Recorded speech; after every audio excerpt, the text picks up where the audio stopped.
आपण पोलीस दलाची पुनर्रचना केलेली आहे। त्या पुनर्रचनेनंतर आपण एकूण पोलीस मध्ये 2,30,277 पद आहेत। यापैकी 2,06,047 पद भरलेली आहेत। 24,230 पद ही रिक्त आहेत। यापैकी जवळपास 16,607 पदांची भरती प्रक्रिया ऑलरेडी सुरू आहे।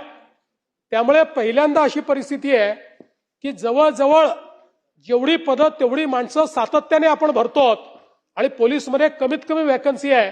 मला असं वाटतं की कदाचित गृहमंत्री म्हणून जो माझ्या कार्यकाळात जर आपण बघितलं 50,000 पेक्षा जास्त पोलिसांची भरती ही आपण या ठिकाणी केलेली आहे आणि एमपीएससीच्या माध्यमातूनही पीएसआयची सर्वात मोठी संख्या ही भरण्याचं काम आपण या ठिकाणी केलंय। पोलीस दलासाठी जवळपास 12,952 घरं त्याचं बांधकाम हे चाललेलं आहे आणि पोलिसांना स्वतःच्या घराकरता 2,487 कोटी रुपये घर बांधणी अग्रिम म्हणून आपण या ठिकाणी गेल्या 2 वर्षामध्ये दिलेली आहे। आणि आमचे कालिदासजी आहेत का? बसले आहेत।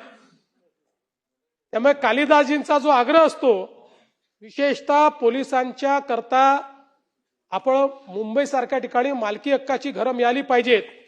बीडीडी साहित काहींना मिळाली, आता उर्वरित पोलिसांना वाटतं आम्हालाही मिळाली पाहिजे। सगळ्या सरकारी कर्मचाऱ्यांना आपण काही मालकी हक्काची घरं देऊ शकत नाही। पोलिसांकरता काही वेगळ्या गोष्टी आपण केलेल्या आहेत आणि म्हणून या संदर्भात काही कोर्ट केसेसही चाललेले आहेत।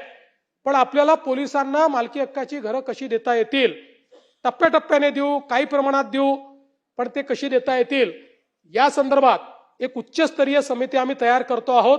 पोलीस भरती करणाऱ्या विद्यार्थ्यांसाठी अतिशय आनंदाची बातमी आहे। आपण जर पोलीस भरती करत असाल तर हा व्हिडिओ तुम्ही नक्कीच पूर्णपणे बघा, कारण आपण बघू शकतो की राज्यामध्ये पोलीस भरतीला सुरुवात झालेली होती आणि त्याची प्रक्रिया सुद्धा संपलेली आहे। तर राज्यामध्ये ज्या विद्यार्थ्यांचं नुकसान झालेलं आहे काही कारणाने किंवा काही मार्गाने ते मागे राहिलेले आहेत, तर त्यांच्यासाठी आनंदाची बातमी आहे, कारण राज्यामध्ये पुन्हा एकदा अजून पोलीस भरतीला सुरुवात होणार आहे। ही पोलीस भरती पूर्णतः संपल्यानंतर मुलांचं जे फायनल मेरिट आहे ते सुद्धा लागलेलं आहे आणि त्यांची जे प्रशिक्षणाची कालावधी तो पूर्ण झाल्यानंतर नवीन पोलीस भरतीला देखील सुरुवात होणार आहे। स्वतः देवेंद्र फडणवीस यांनी या व्हिडिओच्या माध्यमातून अत्यंत महत्त्वपूर्ण जी अपडेट आहे ती दिलेली आहेत आणि किती पद आहेत आणि अजून किती पद रिक्त आहेत याची सुद्धा माहिती त्यांनी व्हिडिओमध्ये सांगितली आहे।